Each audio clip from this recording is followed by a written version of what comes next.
Regularly scheduled programs will not be seen tonight so that we may bring you the NFL football game live and in color. Young, back to throw. In trouble, he's going to be sacked. No, gets away. He runs, gets away again, goes to the 40, gets away again, to the 35, cuts back at the 30, to the 20, the 50, the 10. He dives, touchdown 49ers. Welcome to Basically a Football Show. Basically a Football Show, divisional playoff weekend in the NFL. What a weekend it was. A lot of great games, a lot of interesting turns of play. Very, very fun to follow from beginning to end. I'm Zach. I'm Zach. Along with me is Greg. And Greg, we had a situation where last week all the road teams won. Going on the road, they have this momentum. They're going on the road again to play these rested, maybe rusty bye week teams, and the script flipped. All the home teams won, and not without their fair share of drama, though. Has that ever happened before, where we had all road teams followed by all home teams? I think so. I think I remember it happening. I don't think I saw anything where it said it was interesting or new or anything like that. So. Well, it was definitely an interesting football week, and especially if you're a fan of the Green Bay Packers or the Arizona Cardinals, then it really got interesting.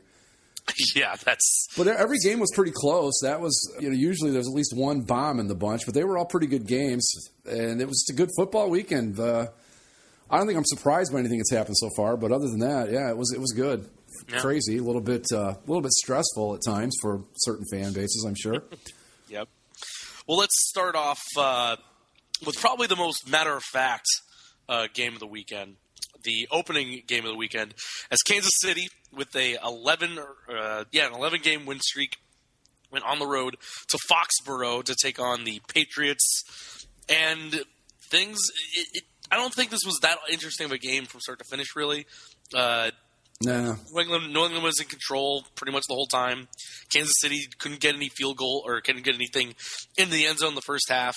They started scoring touchdowns there in the second half, but the Patriots were just outpacing them all day.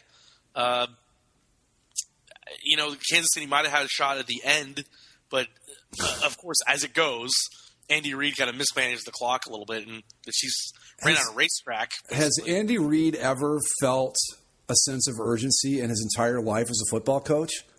I don't think so. I mean, my goodness. It's just like he just acts like they have all the time in the world.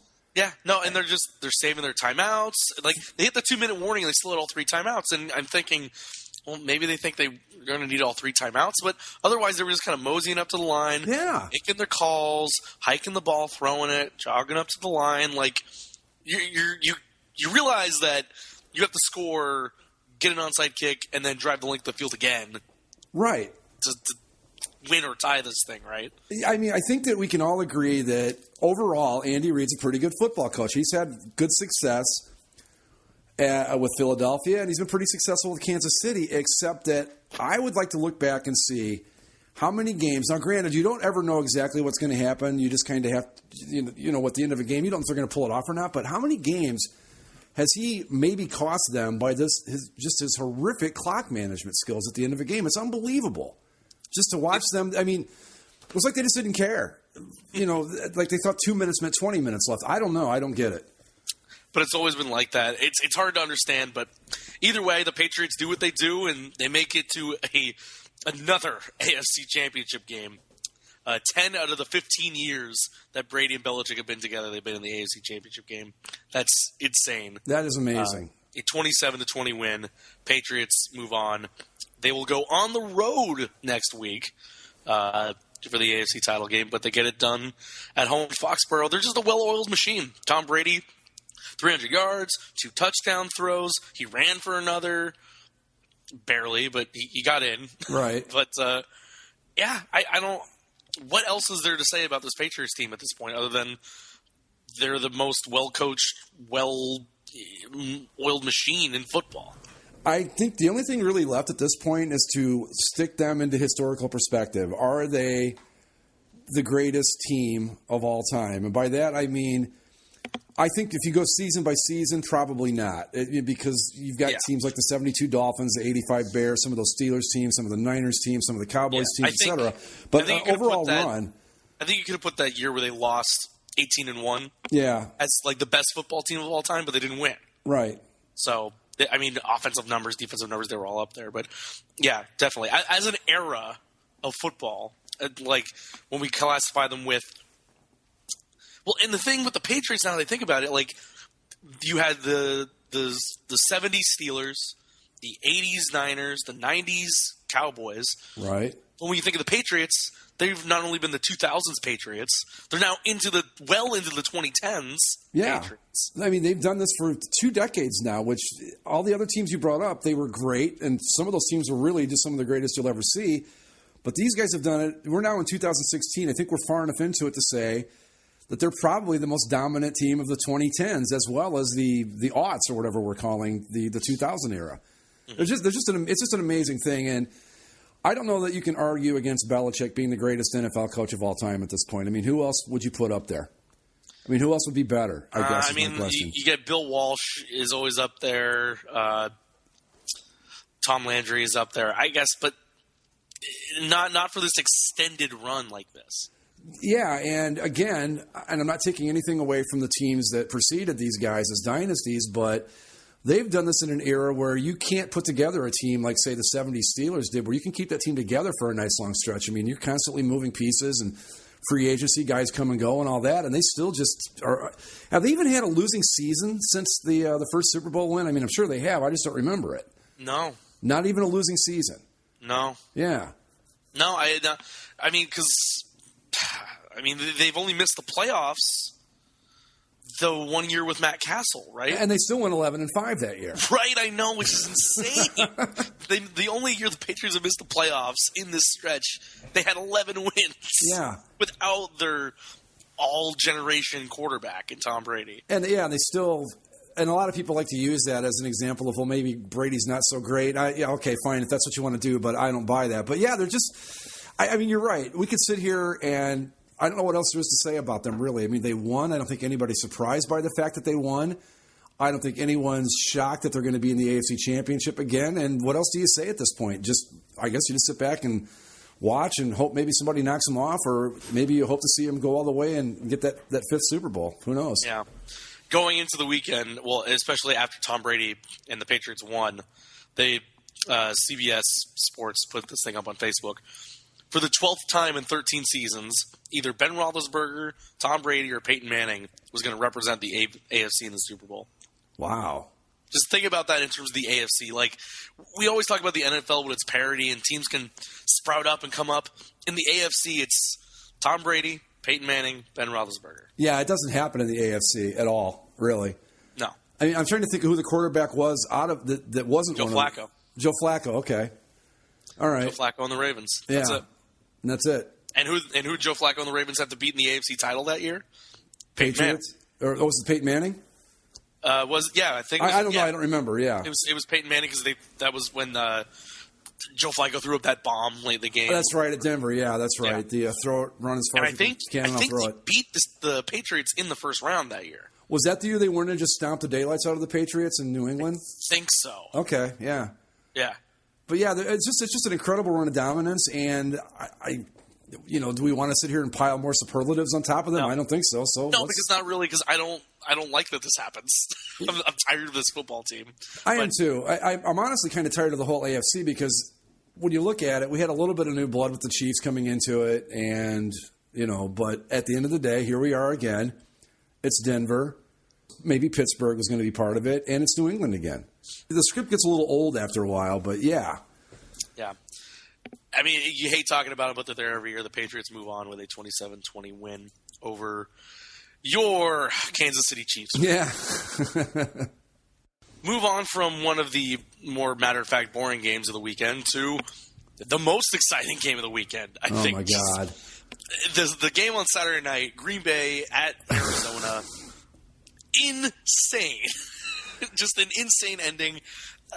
The game goes back and forth for the entirety of it. The Cardinals get up to a early 7-0 lead in the first quarter. The Packers come back with 6 points in the second quarter. 7-6 halftime. Kind of a boring first half. You say, all right, game's going along. Neither team's really pulling away. This clearly isn't the game from 2 weeks ago, though. where the Cardinals had just ripped through the Packers. Packers were staying with it. Packers open up the second half, touchdown, take the lead 13-7. Arizona gets closer with a field goal. Into the fourth quarter, the Cardinals get another touchdown to Michael Floyd for a 17-13 lead. Kick a field goal, 20-13, with 1:55 remaining in the game. Oh, They're up God. by 7. They just got to stop the Packers once. And wouldn't you know it? 5 seconds left on the clock. It's what they're 41 yards away from the end zone, I guess. Yeah. You just gotta stop Aaron Rodgers. And then, but when you sit there and you think the flashbacks start coming back in your head of the game against the Lions, like, well, they did it before. I mean, it's not impossible. This one's closer. Yeah, but come on. But come on, yeah, sure. And of course, they're going through this game as is it Randall Cobb, Reggie Cobb, Randall. No, Randall. Randall. Don't call me Reggie. Right? Randall, don't call me Reggie Cobb. Right. Okay. He got knocked out early in the game, their best receiver, and they've been down, Jordy Nelson all season. Yeah. So some of the guys that Rodgers is trying to throw to, not household names, namely Jeff Janis, who caught the first touchdown pass, and this touchdown pass. 5 seconds left. Rodgers rolls out, throws it downfield. I don't know what the Cardinals are doing. Like, how do you not cover that? Patrick Peterson was on that side of the field too, and they somehow get the ball, pull it down, and they kick the extra point, and we're tied 20-20 going into overtime. Well, let's back up a second here. That wasn't the only amazing play. You forget that Rodgers got sacked. Yeah. And it was like a third, or no, it was fourth and something, I think. Right. I don't remember, and he hit one of the nameless receiver guys and got them well downfield to set up the Hail Mary. Back up even a little bit further, the catch to Michael Floyd was the deflected catch that he just happened to be standing in the right place. I mean, the end of that game was just insane, just crazy. And I will say, folks, for the record, I did not get mad and walk out on this one for once. You almost did. I almost did, but I stayed till the bitter end. So we go into the overtime, but first we have to flip the coin. God. Except they flipped it, and it didn't flip on the initial flip. Everybody's like, what the hell? You flip the coin up. I was trying to think, how hard is it to not flip the coin when you flip it like that? I don't know, but he pulled it off, and thank God for the replay. You put it on your thumb, you flick your thumb, and it goes. Like, how perfectly do you have to hit the coin where it just kind of floats and falls down? I don't know. So they redid it. Cardinals get the ball. First play, 75-yard pass to Larry Fitzgerald, who broke away and got tackled inside the 10. Cardinals get another shovel pass to Larry Fitzgerald for the game winner, a 26-20 win over the Packers. An insane win, just like the last time these two teams played in the playoffs in that stadium. Not as crazy, I think, as the last one, where that ended like 45-46, or 45 to. Nah, somebody scored 50 in that one. I thought maybe it was, like 51-48 or something like that was the final. Yeah, and they had the strip sack for the touchdown, and insane overtime then. But another crazy game goes into overtime. The Cardinals pull out another one. They move on to the NFC title game. I just don't even know where to begin with this game. It was, I don't know. I think the Cardinals didn't look that great, which if I'm a Cardinals fan, I'm a little bit worried because, let's be honest, the Packers they're not very good, but they played pretty well in this game. But Carson Palmer looked a little, not what you were hoping for. He still went 249 for 3 touchdowns, but there were moments where he looked a little bit shaky. But I just can't get over the fact that there were so many mistakes in this game, too, by both teams, mental mistakes, that you look at it and go, this thing could have turned so many different times where we would have never ended up where we got to be in this game. But for Rodgers to hit, I couldn't believe it. When he hit the second Hail Mary, I'm just like, this just doesn't happen, ever. No. It just doesn't. No. Yeah. I think I was getting ready to broadcast a hockey game, and we're like, the players are warming up. There's like 3 minutes left. So I keep peering over like, can you just throw the ball and end the game already? Just, you're going to lose. Just be done with it. Yeah. And they throw the Hail Mary, and I say, just everyone in the rink was watching the TV if they weren't on the ice. And we're just, oh my God. And then we have to go do the stupid hockey game. But the thing about with these Hail Marys that Rodgers throws, though, I mean, that's 2 in a row now. Yeah. And what happens is now you're going to get to the point where you're going to get your hopes up more than you probably should. I mean, for him to hit 2 of those in, a month span like that, that just never happens. But they did it. But I will say this. if the Packers had to lose, I'm glad it was Larry Fitzgerald that had the plays he made to do it, because the guy's just such a class act and such a great player. Mm-hmm. It's hard to look at him and go, well, root against him. So that part took a little bit of the sting out of it, but wow. Yeah. I don't even know what to say about this game. But I think you're right. For a team that had the number one offense in the league with the Cardinals, for a team that when they get the lead, they usually pull away and pound out teams and win by large margins over the course of the season, you got to be a little kind of weary of what this offense is going to do, especially going on the road to Carolina next week against a very tough defense. It's going to be a battle for the Cardinals to play up to their full potential. If this is what we saw in a dome against a team that they reamed by 30 or 40 points the 2 weeks previous. Yeah, that's true, because Carolina. Now, something else though to that. The Packers' offense has been a real problem for a lot of the season this year, but the defense has played pretty well for the most part. So they didn't do so well against the Cardinals in the regular season, but they've been shown the ability to step up and play pretty well against good teams. So I think it's a little bit of a mixture. I think the Cardinals might have been a little bit rusty coming off the break. Then you've got the added thing of we beat the daylights out of these guys the last time we played them, so maybe they're not quite as fired up as they should be or whatever. Maybe they were looking past them just a little bit. But still, again, what was the last score? Like 38-13 when these two teams played in the regular season? Yeah, and the Cardinals had 8 sacks. Or the Packers had 8 points. The Cardinals had 8 sacks. Right. Yeah. So, but I'll say this. They can't go in to Carolina next week and play like they did against the Packers, or they're going to be in trouble, I think. But then again, after seeing what the Panthers did against the Seahawks, who knows? Mm-hmm. But it's two teams. Yeah, I still like the Cardinals. I think that it was just more a little bit of rust combined with a little bit of maybe not taking the Packers quite as seriously as they should have. And really, like I said, there's a couple of lucky plays the Packers got. I'm not going to call it skill; they were just luck, and that's what kept them in the game. So a little concerned with the Cardinals, but maybe not too much.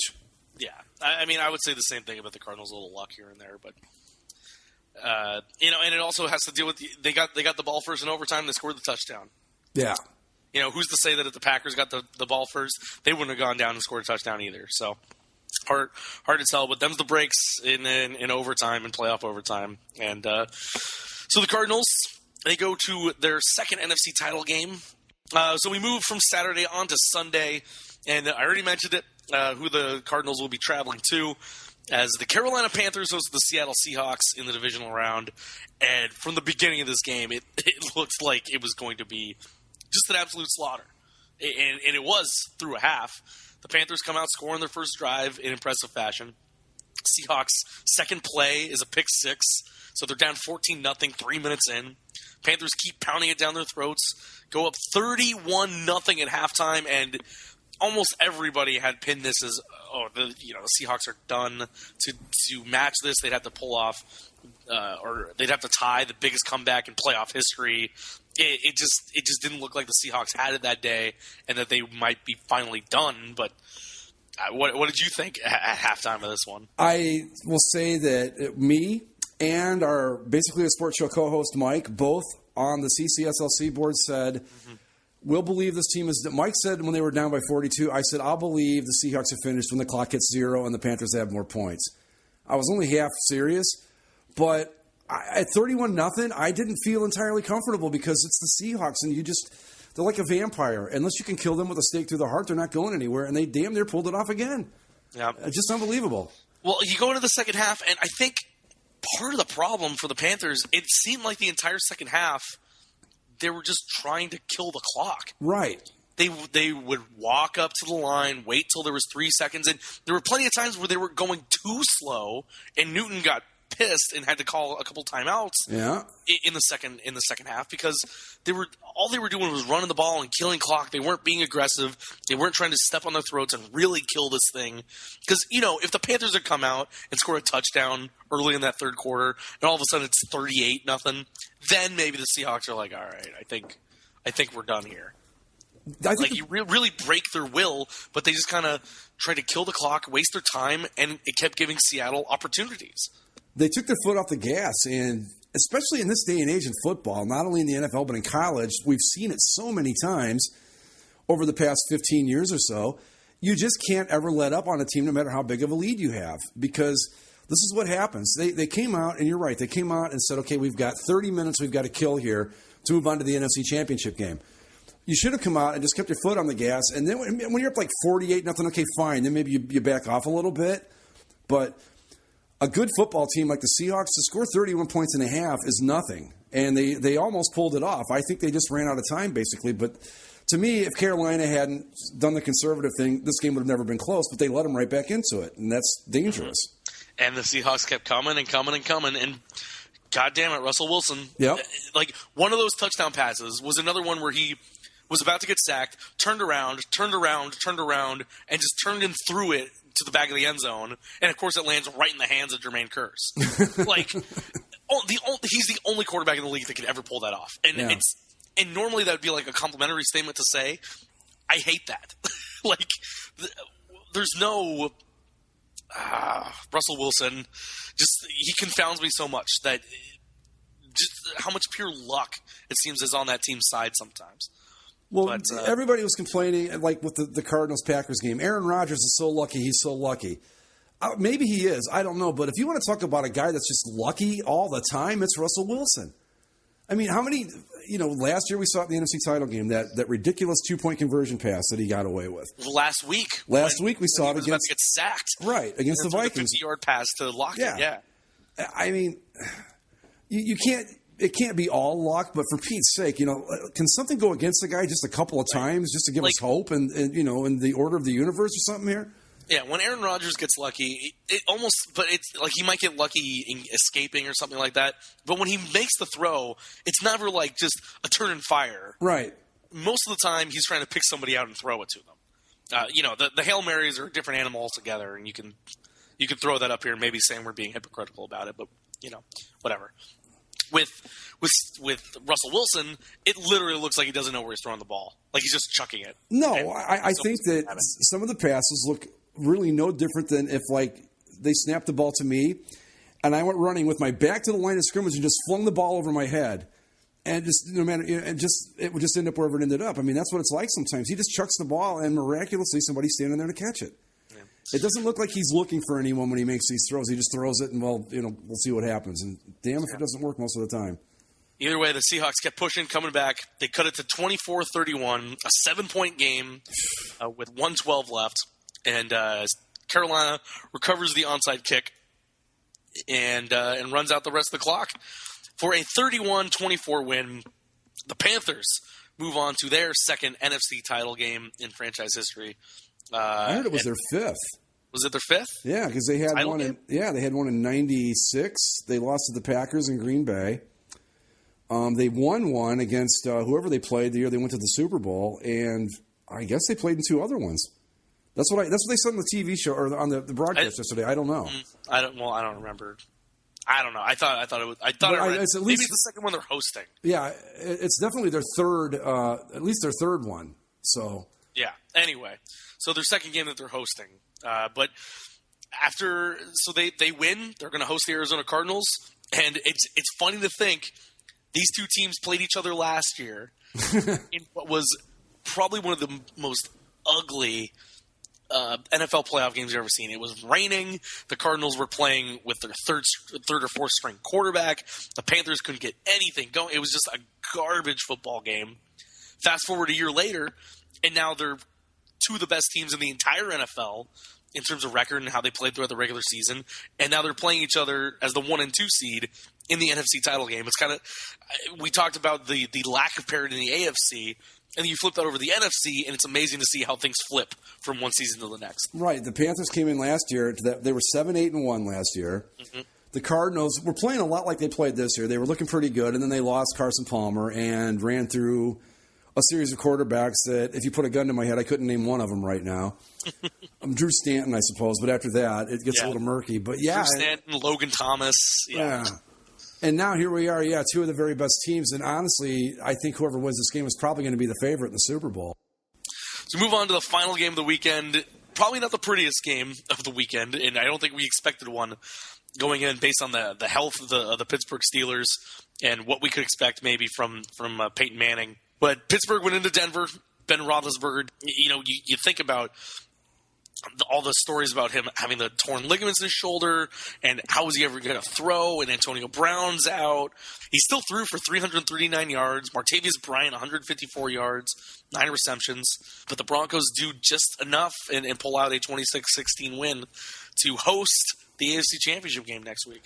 I got to think at this point, the Broncos are really happy they have that number 1 seed, because if you put them the way they played yesterday, you put them on the road in Foxborough, I don't think they have a chance. But playing in Denver, you never know. This was, I don't know. I mean, the Broncos, I think, is this like one of the most not very good number 1 AFC seeds we've ever seen? Because they're just not very good. I mean, they're solid on defense, but wow. Yeah, their defense is very good. And I think that's the thing that's really been keeping them in games and carrying them. But Peyton Manning's not Peyton Manning anymore. No. The offense struggles to run at times. I don't know. I don't know what to make of this Broncos team. They're not going to be the favorite next week, even at home.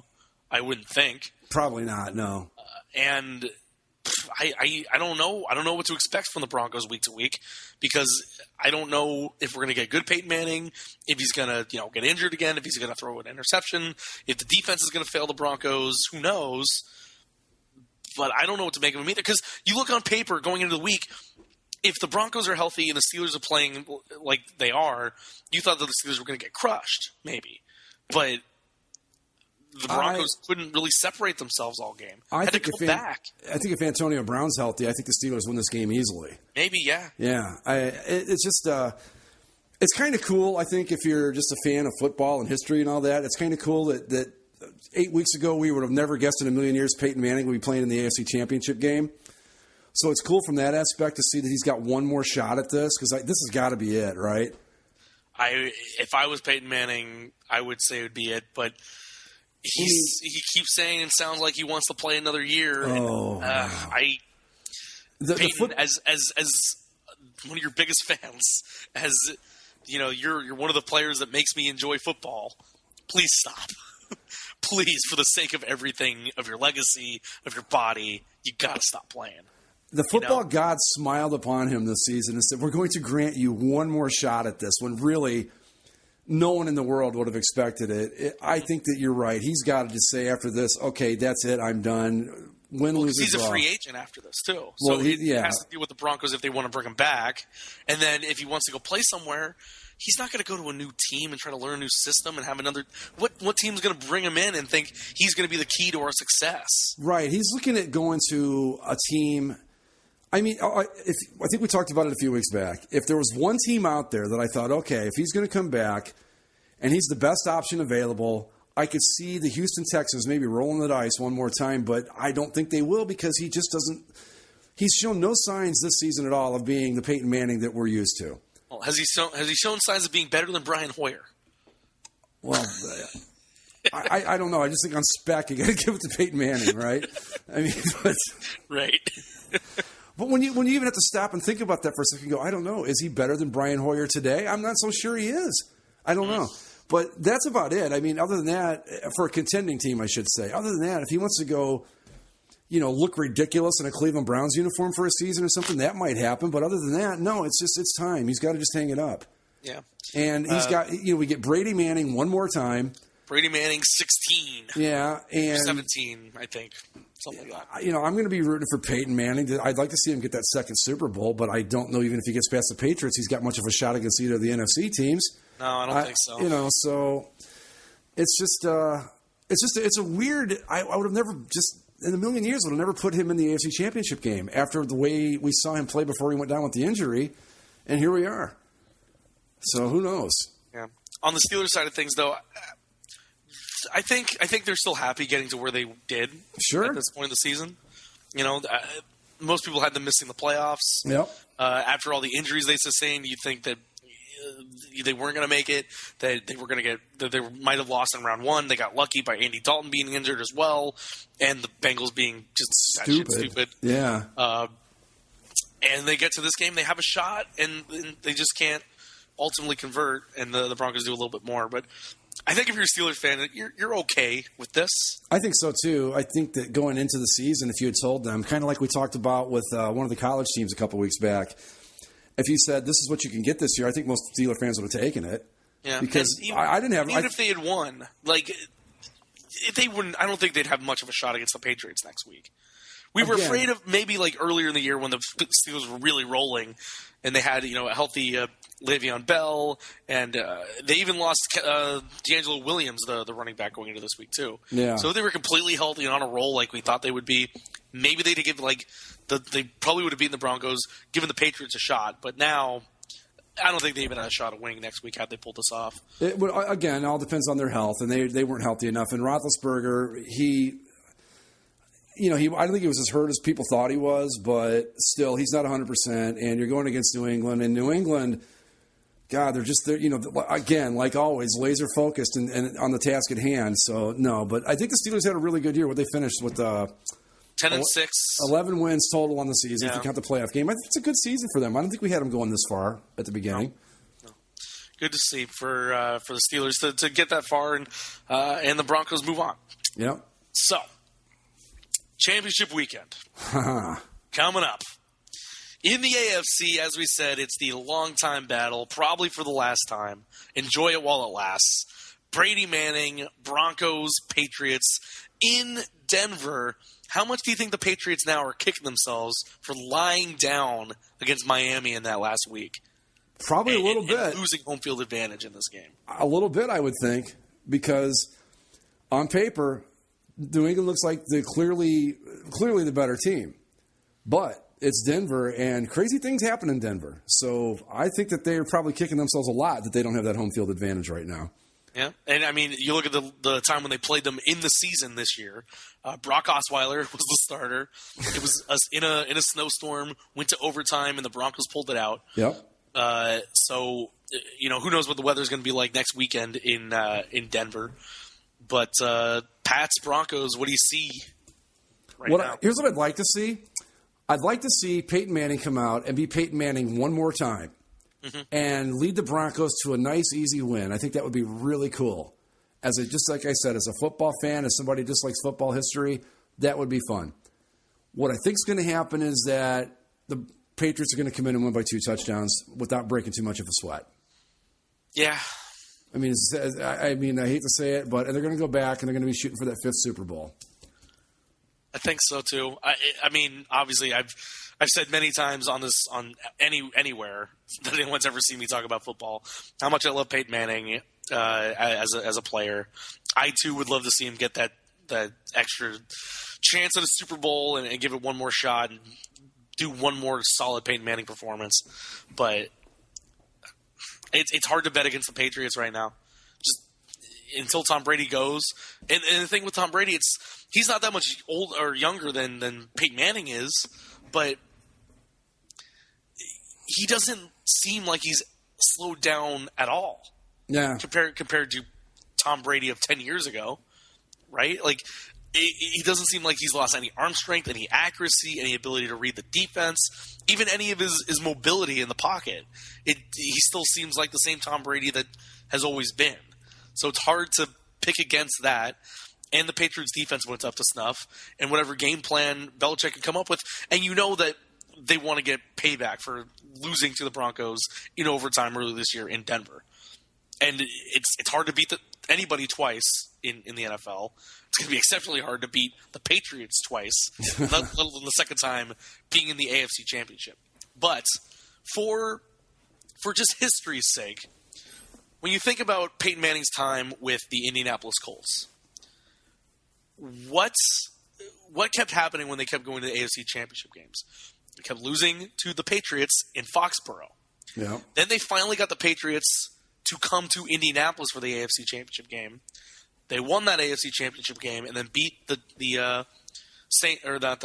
Bears in the Super Bowl. Broncos now get the Patriots at home rather than having to go to New England. Yeah. Maybe history's on Peyton's side. Maybe. Well, something I'm going to hold on to. But if I'm going to be unbiased and pick it, I would say the Patriots. If I'm going to be, if I'm going to be the homer or sentimental, I'll say the Broncos. But I'd say Broncos in a close one or the Patriots by 2 touchdowns. The thing is, with Peyton Manning, over his career. And I don't know how much stock people put into this type of thing, but there's been ample opportunity for him to have the storybook ending or chapter written to his career, and most times it seems to have gone the other direction. So I think just in terms of karmic justice, it would be nice to have one go his way for once, but I just can't. It's like with the Seahawks. The Patriots are dead when they're officially dead. Until then, I can't write them off for anything. Yeah. I don't know how else to put it. That's as simple as that. Real quick, the weather on Sunday, right now the forecast is for 47 degrees, partly cloudy with a 10% chance of rain. So not terrible. Bad. Not terrible, no. Nope. For a Denver winter, that's not bad at all. Nope. No blizzards, no biting cold, nope. Nothing like that. So we'll see how that one plays out. Over in the NFC, Cardinals on the road in Carolina, the top 2 teams in the NFC pretty much all season. I don't know what I'm going to get out of this one based on, because you don't know which Panthers team is going to show up. Is it going to be the Panthers team for the first half or the Panthers team in the second half? And maybe you don't know what Cardinals team is going to show up. Is it the one that you saw kind of struggle to score against Green Bay, or is it the one that you saw dominate all season during the playoffs? It's coin flip on this one. I really don't know who to pick. I think if I had to bet, maybe I give the nod to Carolina because they're at home. But that's about it. I mean, I really just don't know. These teams are both really good. Mm-hmm. On offense, do you give a little bit of a nod to the Cardinals, maybe? But then again, I think from offensive weapons standpoint, sure. But you've also got an added weapon with the Panthers, and Cam Newton can run a little bit. Cam Newton can run. He's a tough son of a bitch back there. Right? Yeah, and and again, we've said this a gazillion times too, where he's a black quarterback, so you have to compare him to a black quarterback. But Cam Newton right now is like in his prime Ben Roethlisberger. He can do it all. So I don't know. I mean, I guess if I had to, I'd say I pick the Panthers, but not. It's going to be. Hopefully, it'll be a great game. That's the only thing that's what I'm hoping for. Yeah. Both teams have good defenses that can pressure the quarterback, force turnovers. I don't know. I'm really happy this is the result that we got, though. Yeah. In terms of a game watching standpoint, because these were clearly the 2 best teams in the AFC all season. And it's good to see them finally meet up, and we get to settle on the field. It's going to be a smash mouth game, and I'm going to enjoy it. From a sentimental standpoint, again, I would probably want the Cardinals. And you know what? I think from a football standpoint, I'm going to pick the Cardinals. I think as long as they can protect Carson Palmer, I think that they win this game. If they can keep Carson Palmer relatively upright, they win this game on the road and go to their second Super Bowl. Yeah. I guess I have to make an official pick here. Well, you know what? I said last week if the Cards beat the Packers, I'd get on the Cardinals bandwagon. So I'm going to go with the Cardinals. I think anything can happen, but I'll pick the Cardinals too. I think the Cardinals win a tight one. I think we're going to have one of the great NFC title games of all time, and the Cardinals win it on something crazy at the end. How about that? That'd be something. I think it's going to be a really great game. Probably the better of the 2 games. Oh, definitely. But I still think both these games could be really good. I think the only opportunity for something terrible, I think, would be the Patriots blowing out the Broncos. I think that's the only opportunity for a bad game out of the 2.